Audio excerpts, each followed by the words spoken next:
Welcome back to the deep dive. Today, we're taking a shortcut through a really big one. Paulo Coelho's The Alchemist. Mm-hmm. It's massive, isn't it? More than just a bestseller. Oh, absolutely. Translated into, what, 56 languages, sold millions.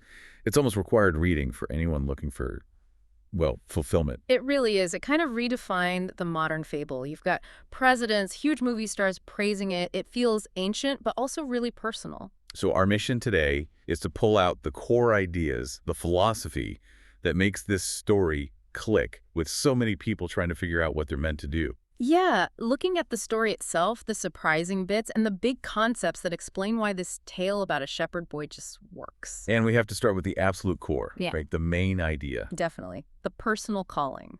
Or, as Coelho calls it, the personal legend. Okay, let's dig into that straight away. Personal legend sounds big. What does he actually mean by it? He defines it pretty clearly. It's like God's blessing, or maybe the path God chose for you here on earth. And the key sign you're on it, enthusiasm. Real, genuine enthusiasm for what you're doing. It's basically your life's main job to follow it. Right. But okay, if it's our main job and the book says the universe helps us, what's stopping everyone? It can't be that easy. No, exactly. It's usually internal stuff. Coelho knew that. He actually lays out 4 specific psychological roadblocks right in the introduction. 4 obstacles. Okay, let's break those down. What's the first one? The first one hit early. It's the belief that your dream is just an impossible idea. The voice of doubt. Yeah, drilled into us since we were kids, often. And then life piles on layers of prejudice, fear, guilt, until the dream gets buried deep down. That feels very real. Who are you to even think that sort of thing? Pretty much. Okay, what's barrier number 2? This one often feels tricky. Love, or more accurately, the fear related to love. How so? The fear of hurting the people you love by, leaving everything behind to chase this dream. Right, abandoning responsibilities. But Coelho flips that. He argues that real love, true love, actually pushes you forward. It doesn't hold you back. If it holds you back, maybe it's not understood right, or maybe your lack of fulfillment will end up poisoning things anyway. Interesting point. Mm-hmm. So using love as an excuse might miss the point of love itself. Yeah. Okay, obstacle 3, fear of failure. Fear of defeat, yes. And there's a twist here. Okay. People who actually go for it, who leave their comfort zone, they suffer more intensely when they hit setbacks because they've put everything on the line. No more excuses like, oh, I never really tried. Yeah, the stakes are higher. Totally, which is why resilience is key. You know the saying he uses? Fall 7 times and get up 8. Makes sense. Total commitment means total vulnerability. Yeah. And the last one, this sounds like the most unexpected one. It is, and maybe the most dangerous. The fear of realizing the dream. Fear of success. Exactly. That's Sounds really crazy, right? But it's this deep feeling of guilt, a feeling like you don't deserve it. You see people sabotage themselves right at the finish line. Coelho even quotes Oscar Wilde. Each man kills the thing he loves. People push away joy, push away success because it feels too big, too undeserved. That's deep. Okay, so these are the hurdles. Let's meet the hero who has to jump them. Santiago. Right, the shepherd boy. And it's important he chose to be a shepherd. He left the seminary. Where he studied Latin, Spanish, theology. Yeah, pretty secure path. But he wanted to know the world, more than maybe knowing God through books. He wanted experience. His father gives him 3 old Spanish gold coins, and off he goes. So he's already chosen experience over security. Then he meets this mysterious figure, Melchizedek, the king of Salem. And right when Santiago's about to give up on his dream, this recurring dream about treasure. Perfect timing. And the king's first big lesson is tackling this idea of fate. He calls it the world's greatest lie. Which is? The lie is that at a certain point in our lives, we lose control of what's happening to us, and our lives become controlled by fate. Powerlessness. Exactly. The king says, no, the moment you truly commit to your personal legend, things start to shift. That's where we get that famous line. When you truly want something, all the universe conspires in helping you to achieve it. That's the one. It's a powerful idea. But it's not just ideas. The king gives him actual tools. Right? Which I find interesting. It grounds the magic a bit. Urim and Thummim. Yeah, the 2 stones, black for no, white for yes. They come from the Bible, actually. Oh, really? Yeah. They're basically for reading omens, like a physical form of intuition for when he's confused or overwhelmed and can't see the signs clearly himself. So tools for guidance. And this ties into that initial boost the book mentions. The principle of favorability, yeah. Or beginner's luck. The universe gives you a little taste of success to encourage you. Like, see, You could do this. Right. But then reality hits. Hard. He gets robbed almost immediately in Tangier, loses all his money. Yep. Trusts the wrong person. Suddenly penniless. That's the moment you and Santiago start thinking, hang on, conspire to help me. Really? So how does that help? Well, the setback forces him into his next big learning experience. Exactly. It leads him straight to the crystal merchant's shop. And this character, the crystal merchant, he's kind of a warning, isn't he? A huge one. He perfectly embodies that fourth obstacle, the fear of actually achieving the dream. He wants to go to Mecca, right?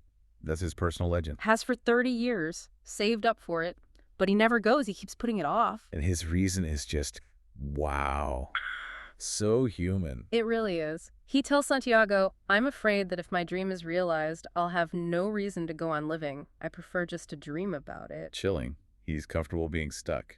Prefers the dream to the reality of change. Absolutely paralyzed by the fear of fulfillment. And Santiago works for him for, what, almost a year? 11 months and 9 days. And he learns crucial stuff there. First, maktub.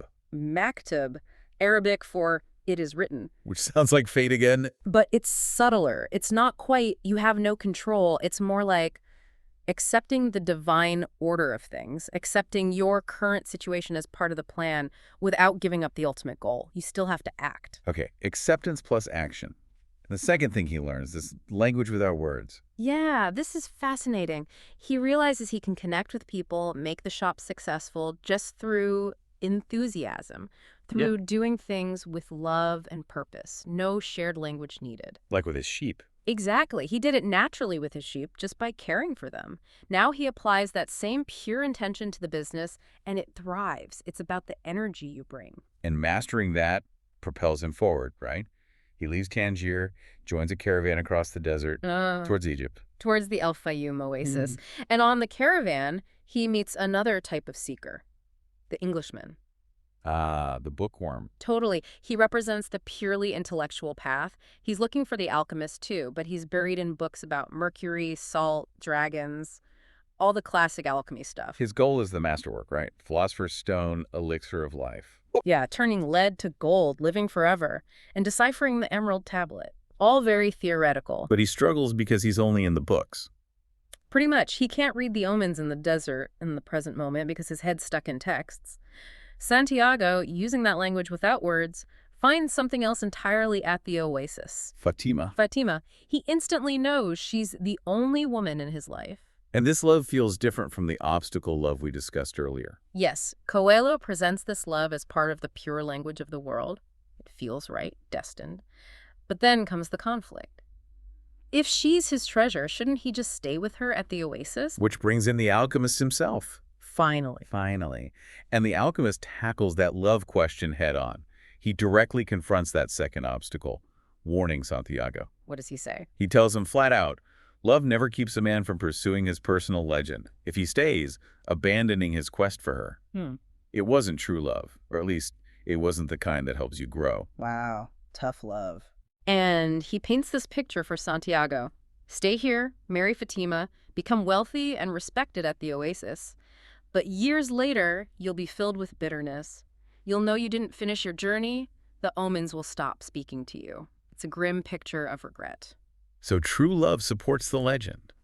And the alchemist then redefines what alchemy even is, doesn't he? It's not just about gold. Exactly. He says the real goal is penetrating to the soul of the world and discovering the treasure that has been reserved for you. The soul of the world. Yeah, the gold, that's just a symbol of spiritual evolution, of purifying yourself. People who fail only want the literal gold. The real masterwork is transforming your own soul. So the journey itself is the alchemy, purifying the self.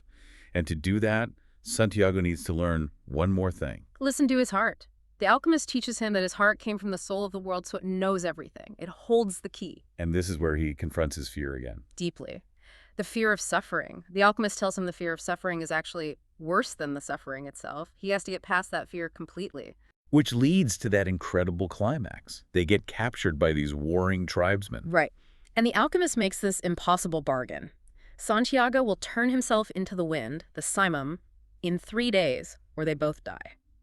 Talk about pressure. It's the ultimate test. To survive, Santiago has to literally speak to the desert, the wind, the sun, connect everything, including himself, back to the hand that wrote all, and he does it. He performs the miracle. He masters the soul of the world. He does, and after that spiritual peak, the alchemist performs the physical alchemy, turns lead into gold at a monastery. But he makes a point of saying, This was my personal legend, not yours. The skill is his, not Santiago's. He gives Santiago a piece of gold, though, and he repeats that proverb. everything that happens once can never happen again. Hmm. But everything that happens twice will surely happen a third time. Uh-huh. Santiago had already been robbed twice. Foreshadowing. Which leads us right to the pyramids. He finally gets there, the place from his dream, and gets attacked. Brutally beaten and robbed again by refugees. Just as he's about to dig for the treasure, it seems like the ultimate cruel joke. But then, the twist. The leader of the robbers. Yeah, the leader mocks him, says he's stupid for following a dream. Then he reveals his own recurring dream. About a treasure buried back in Spain. Exactly. At a ruined church, under a sycamore tree growing in the sacristy, the exact place where Santiago started his journey as a shepherd. Unbelievable. Hmm. The treasure was at home all along. He had to go all the way to Egypt to find out where it was. From someone who'd had the same kind of dream but dismissed it. So Santiago goes back, Back to the ruined church in Spain. digs under the sycamore tree, and finds the chest full of gold and jewels. Wow, so the whole journey, Mm-hmm. the robbery, the crystal merchant, Fatima, the alchemist, the desert, the miracle, Yeah. it was all necessary. Completely necessary, not just to find the treasure's location, but to become the person capable of finding it, deserving it, and knowing what to do with it. The journey transformed him. That really is the key takeaway, isn't it, for anyone listening? The journey is the point. It's where you get the tools. Yeah, recognizing those 4 obstacles in yourself, learning to trust your intuition, your own Urim and Thummim, tapping into that language of enthusiasm, realizing the path itself teaches you everything. It makes you wonder about the things holding us back, like the crystal merchant's fear. Are they external or just reflections of our own internal stuff? That leads perfectly into the prologue, actually, the story of Narcissus. Right, the beautiful boy staring at his reflection in the lake. He dies, and the goddesses expect the lake to be weeping for his lost beauty. But the lake says no. It says, I weep for Narcissus, but I never noticed his beauty. I weep because each time he knelt beside my banks, I could see my own beauty reflected in his eyes. Wow.